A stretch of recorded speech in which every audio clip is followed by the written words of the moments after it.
ეწოდებულ პარლამენტში ამ წუთებში ლევან იოსელიანის ანგარიშს ისმენენ.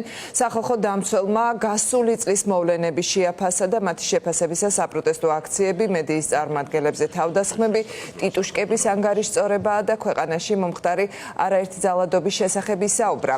იოსელიანის ანგარიშის მთავარ აქცენტებს გაგვაცნობს ახლა სოფო ვარდიაშვილი.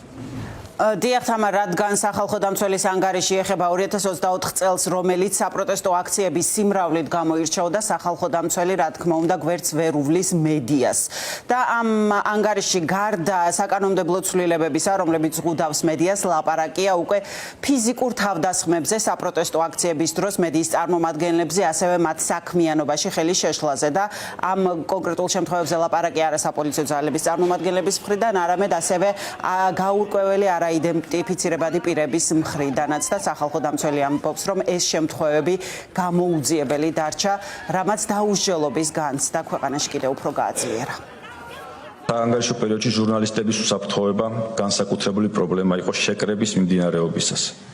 განსაკუთრებით შემაშფოთებელი იყო სამართალდამცავების მხრიდან ნაწილი ჟურნალისტების მიმართ გამოვლენილი ძალადობისა და სისასტიკის ხარისხი. მათ საქმიანობაში ხელშეშლა და ცალკეულ შემთხვევაში ტექნიკის მიზანმიმართული დაზიანება. გამოვლენა ადგილზე მოვლენების გასაშუქებლად ყოფ მედიის წარმომადგენლებზე სასტიკი თავდასხმა ძალადობრივი ჯგუფების მხრიდანაც. ერთის მხრივ სამართალდამცავების მიერ გამოხატული აშკარა და განმეორებითი აგრესია ჟურნალისტების მიმართ, ხოლო მეორე მხრივ სათანადო ეფექტიანი ზომების გაუტარებლობა, უცნობი პირების ძალადობრივი ქმედებების მედიის წარმომადგენლების დასაცავად ქმნის დაუსჯელობის გარემოს. დაუსჯელობაზე და ასეთი შემთხვევების გამოუძიებლობაზე მედიის წარმომადგენლებს გარდა ლაპარაკია აქციის სხვა მონაწილეებზე, მოქალაქეებზე. ამასთან სახალხო დამცველი ამბობს, რომ ეს სპეცრაზმელების მხრიდან ეს ძალადობის ფაქტები დაუსჯელი დარჩა, რის გამოც 2024 წლის გაზაფხულის აქციების შემდეგ უკვე ზამთრის აქციების დროს არასათანადო მოპყრობის შემთხვევების რაოდენობა გაცილებით მეტი იყო. გაზაფხულის საპროტესტო აქციებზე ჩადენილი ძალადობის ფაქტებზე სამართალდამცავი ორგანოების თანამშრომლებისთვის პასუხისმგებლობის დაუკისრებლობამ, ასევე ეფექტიანი პრევენციული ღონისძიების გაუტარებლობამ, მაგალითად სპეცრაზმელების ამოსაცნობი ნიშნებით აღუჭირულობამ 2024 წლის 28 ნოემბრიდან 2025 წლის 1 მარტამდე საპროტესტო აქციებზე ზამთრის აქციები არაპროპორციული ძალისა და არასათანადო მოპყრობის კიდევ უფრო მასშტაბური გამოყენების წინაპირობა შექმნა.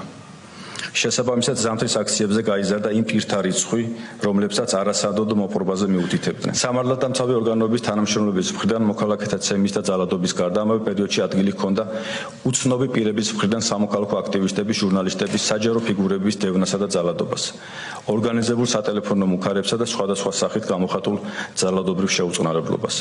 სამწუხაროდ დღემდე წლის განმავლობაში გამართული აქციების კონტექსტში არც ერთი სამართალდამცავის მიმართ სისხლის სამართლებრივი დევნა არ დაწყებულა. ამის საპირისპიროდ საპროტესტო აქციებზე დაკავებული პირების რაოდენობამ რამდენიმე ასეულს მიაღწია.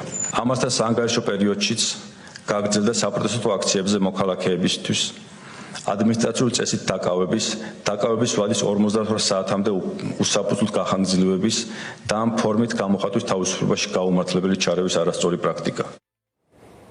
2024 წელს გავიდა ერთი წელი შოვის ტრაგედიიდან სახალხო დამცველი საკუთარ ანგარიში კვლავ სვამს შეკითხვებს სახელმწიფოს შესაძლო უმოქმედობაზე, იცოდა თუ არა სახელმწიფო მოსალოდნელი საფრთხის შესახებ და თუ იცოდა რა გააკეთა მისი თავიდან ასარიდებლად.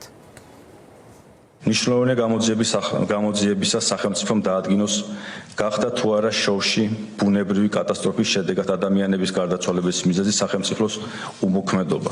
სამწუხაროდ ამ ეტაპისთვის გამოძიებას არ დაუდგენია იცოდა ან უნდა სცოდნოდა თუ არა სახელმწიფოს მოსალოდნელი სტიქიის შესახებ, რათა სავალდებულო და შესაძლებელი მოქმედებებით თავიდან აერიდებინა ადამიანის სიცოცხლის უფლების დარღვევა. ამდენად სახალხო დამცველის შეფასებით შესწავლილი საქმის მასალებით იკვეთება რამდენიმე ფაქტორი, რაც მიუთითებს სახელმწიფოს მხრიდან ადამიანის სიცოცხლისთვის სახიფათო მდგომარეობის შესაძლო ცოდნაზე ან და იმ გარემოებაზე, რომ ასეთი ინფორმაცია სახელმწიფოს უნდა ჰქონოდა. შესაბამისად უმნიშვნელოვანესი გამოძიებამ გამოკვეთოს სტიქიის რისკების შესამცირებლად ახდენდა თუ არა სახელმწიფო რაიმე სახის რეაგირებას ამ მონაცემებზე დაყრდნობით და თუ არა რატომ. ეს ანგარიში ლევან იოსელიანმა ერთ პარტიულ პარლამენტში კომიტეტის ხდომაზე წარადგინა, მოგვიანებით მას უკვე სესიაზეც მოусმენენ.